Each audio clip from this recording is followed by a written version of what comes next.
Hi, and welcome to this Leverage Technologies presentation of SAP Business One 8.82, and what we're going to be looking at today is the purchasing processes. In SAP Business One, I can create a purchase quotation, a purchase order with or without approvals and workflow, a goods receipt of the goods into the warehouse, and match that to an AP invoice. If I create a document once, I can copy it to the other documents. Alternatively, if I don't want to follow those processes, I can simply come in and create, for example, an AP invoice or a goods receipt. I don't have to follow the various steps, but if I would like to and create more of a situation where I need approvals, etc., then I can follow that process of quotation, purchase order, goods receipt, and AP invoice. The beauty of it in SAP Business One is we give you the flexibility to do it either way.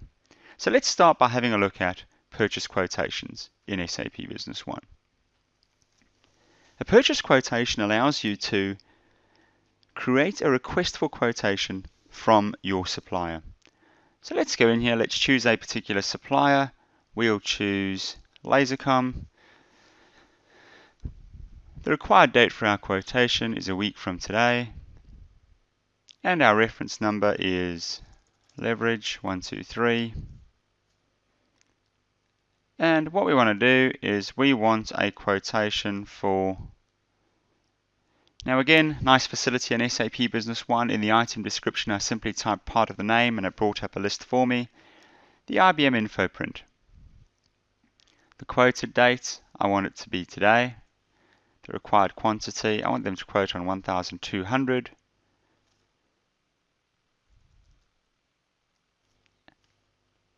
And let's now see what I can do is I can put a note down here in the remarks saying please ensure that warranty info is included, and I now add this in. What I now have in the system is a purchase quotation or request for quotation for 1,200 of the IBM info prints that I'd like. The required date is the 14th of August. And I can send that off to Jimmy Miller at Lasercom. Now, of course, the question you may be asking is, what if I want to send that same quotation to multiple suppliers? Well, in SAP Business One, we've created a purchase quotation generation wizard. And what that allows me to do is create a purchase quotation for multiple items from multiple suppliers. So again, we'd be using that if what we're going to do is ask multiple suppliers to give us a quote on particular items, a particular quantity by a particular date. The next step potentially in the order processing, purchase order processing segment is purchase orders themselves. So let's go in again. We choose our supplier. We can of course do a wildcard search on this supplier, or we can click on the button and drill down and get the supplier that way. And in this instance, again, what I'm going to do is I'm going to put a purchase order in for some IBM info prints. Again, let's put some notes. Please note that warranty must be 3 years. And I can put some additional remarks and comments down the bottom as well. I can tell them that the delivery date must be on the 21st of August. And now I can create that purchase order.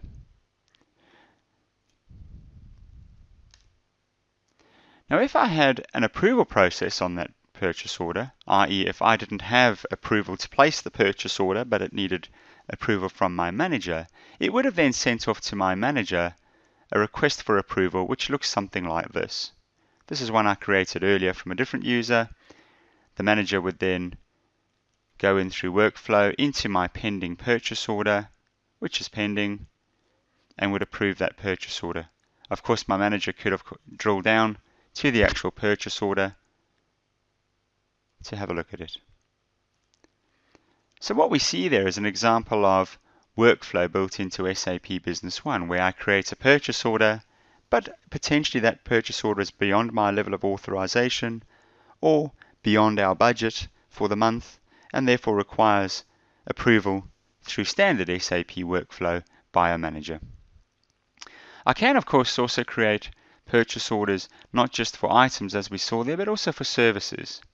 So in this instance, let's say for example, I'm going to create a purchase order from CTI Computers. The description is please install PC antivirus software, and I can choose my GL account. That's the account I'm going to put it to, and my unit price. I can of course put some remarks down here and add that in. So what we see there is an example of creating a purchase order for a service. I simply went in, wrote out the service that I want the purchase order for, chose my GL account, and created the purchase order. Now, if my purchase order was for goods which are going to be receipted into my warehouse, then the next step in the process is to go and do that goods receipt PO as the goods are received. So what I would do is go in. If you remember, the last one I created was Lasercom for items. I can go in, I can say to the system copy from previous purchase orders. There's the one I created today. Now the system is asking me with regards to exchange rates, do I want to use the exchange rate when the original document was created, or do I want to use today's exchange rate?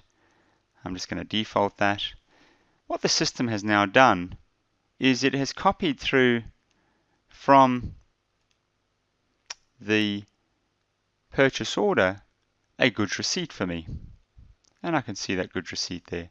I can of course change this. Let's say for example they ship 2 instead of 1. I can physically change that. I can add additional notes or text in here. So let's just receipt the 1, and we can see it's based on purchase order 121. Let's add that in.